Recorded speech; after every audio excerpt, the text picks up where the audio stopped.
Hi guys, and welcome to another episode of Kabir Considers. In this video, I'm going to react to when the suspect tries to seduce the detective. I mean, this has probably got to be like one of the most common things that happen to a detective, like especially when they've kind of got the suspect in a corner. You know, they feel like they're pretty close to either getting a confession or basically giving the suspect no more road. Like there's nowhere else, no more lies that can be told. What do you do in that situation? Try and flirt with them, maybe try and win some favor, see if you can maybe get away, gets like a lighter sentence, for example. Probably never, actually, it probably has worked, I guess. Like I would actually imagine it's probably worked maybe 1 in 10,000 times.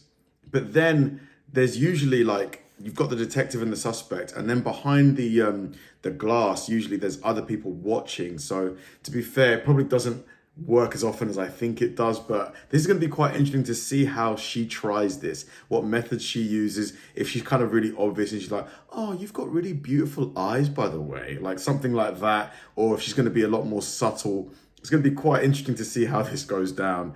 By the way, guys, if you enjoy the channel, check out the Patreon, loads of exclusive content. And if you want to help the channel grow, please like and subscribe. Let's do it. How long you guys been married? He didn't tell me what he was going to do because I don't know the severity of it. I'm just scared. This is Amelia Bassoon attempting to seduce the detectives to get away with murder. Amelia was arrested in connection with the murders of Cindy and Sean Stack. They think she helped her husband cover up the crime, but she will do everything she can to get away with it, including flirting with the detectives. But while this case started in a playful manner, it quickly evolved into one of the most intense interrogations of all time. They're dead. They're both dead. I didn't do anything. The detective starts by reading Amelia her rights and getting some basic information. Am I like getting arrested or something for something? Or We're gonna explain it to you. Yeah, we'll explain it all to you, okay? just normally when this starts is like someone getting in trouble or arrested or something. Well, we just, like I said, we want to be able to talk to you. Already, it's obvious that Amelia is making her voice high-pitched and speaking in a timid tone of voice. While this could just Trying to diffuse the detective a little bit, lower his guard maybe. be what she sounds like normally, other footage of her suggests otherwise. I don't want to press charges, but I would like a no contact order. I can do that. Okay. Her change in tone could also be a reaction to being in a stressful and uncomfortable situation. But as the interrogation continues, she begins to show more and more of these flirtatious signs. What happened with Josh? Did you say that? Did I hear you say he shot himself in the leg? Yeah, so in December we went bowling. Okay. The bullet went around the bone and around the artery. Wow. Through and through. Jeez, that's lucky. I know, he's crazy. How long you guys been married? It'll be a year in September. Oh, okay. Here, Amelia gathers her hair and moves it all to the right-hand side, exposing her neck on the left. The neck carries the jugular, an important and vulnerable part of the body that many people will make an effort to protect. However, when someone feels comfortable or safe around someone, they're likely to expose their neck by tilting their head or moving their hair to the side, suggesting attraction or at least the desire to show it. All right. So, Amelia, I can tell you the reason why we're here today is because of that issue with the bank. Okay. Okay. All right. Does that surprise you? For this type of situation, yeah. Okay. Like this intense. I mean, I got in trouble at work, which makes sense, but I'm just confused about this. Well, let's walk through it a little bit, okay? Let's walk through that and see how maybe we came here today, all right, and find out if this was just a misunderstanding or what, okay? The story ended with Cindy and Sean dead, but started with an equally disgusting crime. Amelia was an employee at Chase Bank and exploited her position to steal $50,000 from a dementia-ridden man. She wrote 2 checks from his account, and her husband Josh deposited them in his accounts. When Cindy and Sean started asking questions, Josh purchased a gun and shot the pair in their own apartment. This interrogation is not only to uncover the details behind the theft, but also to determine what part she played in the killing. Stealing money from a dementia-ridden person has got to be one of the most scumbaggy things you can do. Like, just heartless. So how did you what happened with this write-up? So, I mean, had you been a banker for him for a while? I mean... Yeah, so I've been his banker since I moved here. So what happened with these checks? Nothing. He called him. I have the record over global security. So when they came in, they pulled like call logs, they pulled like cameras, just to make sure like they pulled signature files. Because I mean, it's still federal, it's the bank. So they wanted to make sure that I wasn't like, I guess, stealing. When you talk to Gerald, I mean, how did he appear to you? Is he a young guy, old guy? He's old. Oh, well, how did he appear to you when you talked to him? He's okay. He was okay? Yeah. Did you ever have any issues Really? when you talked Amelia, to him? he was remembering okay? things or anything like that? Like I know like a little about himself. Like he had brain surgery. But for the most part, he remembers things. Really? He remembers things? Come on, Amelia. You probably know he's got dementia. I don't think he forgets really. He just other than that, he's. Okay. Yeah, nice guy. Amelia does her best to seem open and honest here, but as soon as she finishes up talking, she brings her shoulders up, hunches over slightly, and crosses her arms. All movements that are done to protect vital parts of the body and are obvious tells that someone feels uncomfortable. These signs only become more apparent as the interview continues. What did he have you do? Like, what did he ask for? Do you guys believe in like body language reading and stuff like that? Like, I think some of it is true, but other stuff I think is a bit of a reach. I think it's just we put 2 checks and $25,000 each, and that was it. The grandson came, picked him up. And... The grandson came and picked him up? It was either the day before or the day after. I opened up an account for him. Oh, so he must have just deposited those checks into the account? I'm guessing. I think your best bet right now is to be completely honest with us, okay? Whoa. So let's Turning go a little up bit the more. heat. The truth is going to be the best thing right now, okay? This happened in May? My write-up for work in May. Is the account still open? The grandfather? Just tell the truth. Amelia's speech has become much shorter and unclear, and she continues to seem more and more uncomfortable when pressured about Gerald's banking records. Of course, the detective has noticed this and is seeing straight through her original timid and playful demeanor, so he decides to ramp up the pressure. Yep, crank it up, crank At it a certain up. point in time, we have to move past it, all right? He's a nice guy, and I'm sure you really do care about him. I do. Do you see now? But it's not like I don't want to make it. Okay. No. Did you take advantage of that old man? Oh, yes. I love I it. took advantage of him because he's a really nice guy. Just shut up. She's such a...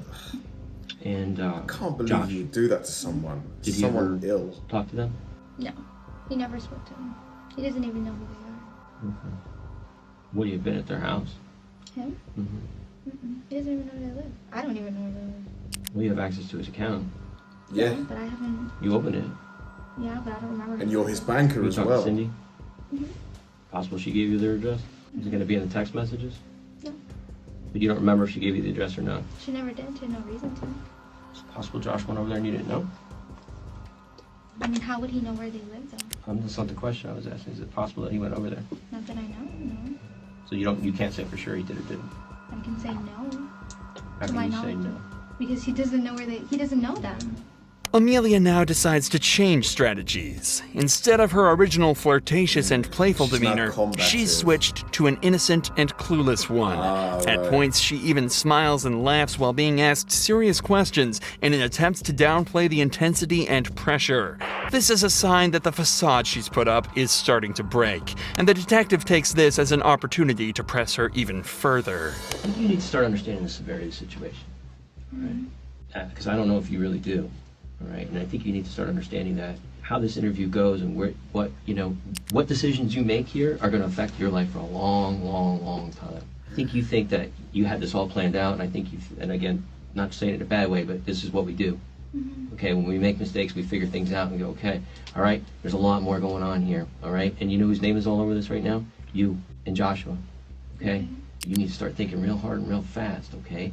Who is involved in this and what happened? Shouldn't she have a lawyer right now? Like, is she allowed to basically say, I don't want to answer any more questions without a lawyer at this point? Because I feel like if she had a lawyer, not that I want her to get away with it, absolutely not. But the smart person would have a lawyer right now, wouldn't they? Okay. That's all I know. Okay. Things got out of hand. Okay. This got out of hand. I think what happened was Cindy was asking you for this money back and you didn't have it. And there's some issues there. Okay. Sometimes, again, when we make a mistake, we do something wrong and the ball gets rolling and we can't stop it. You understand what I'm saying? Okay. Listen, you have your whole life ahead of you. I know. You have a 7-year-old son. You have an obligation to him. Mm-hmm. So whatever happened beyond this, we need to know. Because if you want to keep going with what you're telling us, okay, then we're going to have to go on that, all right? And you have to understand. Yeah. Okay. So somebody did something, we need to know now. Talking about her son obviously strikes a chord with Amelia, and as interrogations are all about exploiting emotions to extract the truth, the detective jumps on this to make her as vulnerable as possible. Did Josh put you up to this? No. Well, this is the stuff we need to know. Listen, if he put you up to it, he put you up to it. That's okay.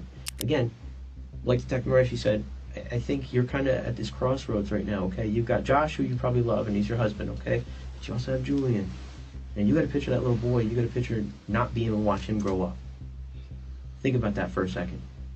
Think about being put somewhere very far away from him, and the only way you're going to have contact with him is In a through prison letters. cell. You're going to get pictures in jail, in prison, of your little boy growing up. That's your future. I don't know the severity of what he did, What did he do? but he knows the relationship that I have. So now she's blaming it on Joshua. Wow. Heartless. With Mr. Stack. She's He blaming knows it on the that. husband. I would take him food, like, Listen to me. so at a point he would get upset with me that, like, I'm too nice, that I can't kind of act with my customers, but he's the old guy, he has no family. Oh, Well, I okay, mean, I she's talking talked to about him because, the you know, he's my guy. husband, I talked to Did him. Josh say that you kind of were owed this money because you were taking care of this guy? I don't know if he said that, but Something like that? What did he tell you? I don't want to get in trouble. I didn't do anything. We need to know. Well, then tell us, okay? Tell us. They're both dead. What? Yeah, they're dead. So now we really need to talk. At this point, all of the games that Amelia was playing have gone out the window. Whether she's innocent or not, she's now being accused of aiding a murderer and is faced with losing her job, house, and a 7-year-old son. So, And her understandably, she's starting to get incredibly scared. I do not want to go to jail. I don't. Like, Not if I jail, get fired, prison. okay, let me get fired at work, but I don't want to go to jail. I didn't do anything. I didn't plan anything. I didn't conspire anything. I didn't do anything. I don't want to but go to again- jail. From here, the detectives try to capitalize on this, using her vulnerable state to try and extract as much information as possible from her. But Amelia asserts that she's only told the truth throughout the entire interrogation. She didn't know Cindy and Sean were dead, and she had nothing to do with their murders. But here is where the interrogation takes a massive turn. But guys, like, because if she can't afford a lawyer, the state will provide you with a lawyer. They're not going to be the best lawyer, but any lawyer is better than what she's doing right now. She's just like, everything she says is just making it worse for her. These detectives have now been talking to her for over 2 hours, and they've executed this style of interrogation almost perfectly. But for the last few hours, they've just been going around in circles to no avail. So instead, they leave the room to discuss a new approach. And that's when Detective number 3 enters with blankets and a kind, apologetic tone. Hey, you need to talk. You need to get out from underneath this big time. Did they tell you who they work for? Yeah. Yeah, we're homicide detectives, so. No. And they want you to be a witness, not a suspect. That's why I want to talk to them, because I just don't Oh want to be my involved in any of God. this. Like, Okay. I don't want any part of this. I want to be able to go home. Okay. This- Entering like this after such a stressful experience with the other detectives will Immediately. set Amelia's mind at ease Yeah. and subconsciously enforce the idea that he isn't a threat. At the start of the interrogation, Amelia was trying to seduce the detectives in an attempt to get better treatment and hopefully even a lighter sentence. So if the third detective plays into this by treating her kindly and playing her game, maybe he'll have a chance of finding out what really happened. This is brilliant. This is so good. You can't, which means holding something Good back, cop, bad cop. telling a partial truth, or just flat out lying. That is accessory. You're protecting someone. And I'm telling you right now, you don't need to do that. If you know what happened, tell them. And he wraps her in the blanket. No, he just told me if you say anything, then, like if you, because I mean, I'm not stupid. Okay, but eventually he told you what happened. No, he didn't tell me that he killed anybody, or that he was going. But you know that he was going over there. I knew that he was going over there. What day? He told me, he's like, don't worry about what I'm doing. You know she's thinking, yes, I'm gonna get away with this. No, you are not. I'll take care of it. Talking about them, though. I'm guessing so, because that's just what he keeps on saying. Your importance is in details, not in vagueness. They told me I'm going to jail regardless. Well, the fraud part may be, but that's nothing. That is nothing. That's nothing. Compared to these charges for first-degree murder. If I say all of these things, will I get in trouble? If you don't say any of these things, you're definitely going to get in trouble. But this is where I'm scared. If I say these things, like, I didn't do any of this. Put it this way. If you protect him and you don't tell us everything, then you're part of the crime. Amelia is now met with a harsh dilemma. She has to either gamble that the detectives never connect her to the crime and face felony charges herself, or fess up and snitch to the police, likely sending her husband to jail for the rest of his life. Wow. This is her last chance to make the right decision, or she'll never see her son again. Oh, Amelia, are you a ride or die, or are you gonna just bury your husband? What's gonna happen here? Can we start over from the beginning then? Yeah, go ahead. So I let her know she wanted to know. She went with her dad to the bank and she looked at the transaction history and she wanted to know what the checks were. So I can't tell her much. And then he's over my shoulder listening to my conversations with her. And he's just like, I'll take care of it. Don't worry about it. He just wasn't having it. He didn't want me to talk to her. He didn't want me to contact her. And who are we talking about, her? The guy's daughter. You know her name? Cindy. She's gonna call her Cindy. Cindy. And he knew who Cindy was. Only because of the conversations that me and her were having. Okay, go ahead, I'm sorry. The next day he went and he bought a gun. I don't know if it was Tuesday or Wednesday. He called out of work. He said that I'm gonna take care of things. The next day he comes home and he's like banging on the door. This is like Where the apartment or the house where we were at today? Yes. Okay. He came banging on the door. When he came home, he took the gun apart. He was shaking. He took all his clothes off. He put it in a garbage bag, and then he went by his mom and dad's house. Okay. When did you become aware that he was involved in the murder? Well, I didn't know what happened. I just stopped hearing from her. And then when I said something about, can I call her? He told me no. And then he got really mad at me, and he was like, if you say something, I'm gonna kill you. Okay, he's not going to say that unless he told you about the murder. That's the part that's so when did he tell you about the murder? Sweetie, you got to let this go. You can't, anything you hold back is Sweetie. not going to look good. You got to just tell it. It hurts. It's scary. I understand that. But not talking is worse for you than talking. It was, he Did never... he describe how, what? He never physically said, like, what he did or if anything was done. Did he say he shot him? Well, I'm guessing he had his gun, so... Don't guess. Did he tell you that he shot him? Yes. He said he shot him. And with that, the detectives managed to use Amelia's tactics against her and got her to confess to her own husband's crime. The detectives also stuck to their word and, after confirming she had nothing to do with the murders, dropped the charges against her. Really? She had nothing to do with them? She was, however, still charged with the theft and sentenced to 3 years in prison. Josh, however, was found guilty of the first-degree murders of Cindy and Sean Stack and was sentenced to life behind bars. Wow. Oh my God. What a story. Honestly, just such a roller coaster. Amelia at the start versus Amelia at the end, completely different people. The detectives just masterclass. It's so interesting to me, the different tactics and methods they use to, get a confession or get some incriminating stuff that they can use from a suspect.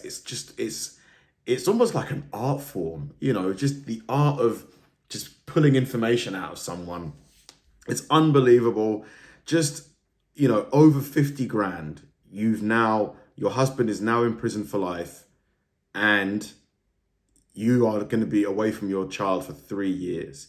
You're a felon now, so finding jobs is going to be way, way harder. You've got a normal person would feel so guilty about what happened. You're going to have to live with that. Your family, your friends, they might ostracize you. They might not speak to you again. It's like, geez, like, was it worth it? Was it worth it? Just absolutely crazy story. Thanks for watching, guys, and I'll see you in the next one.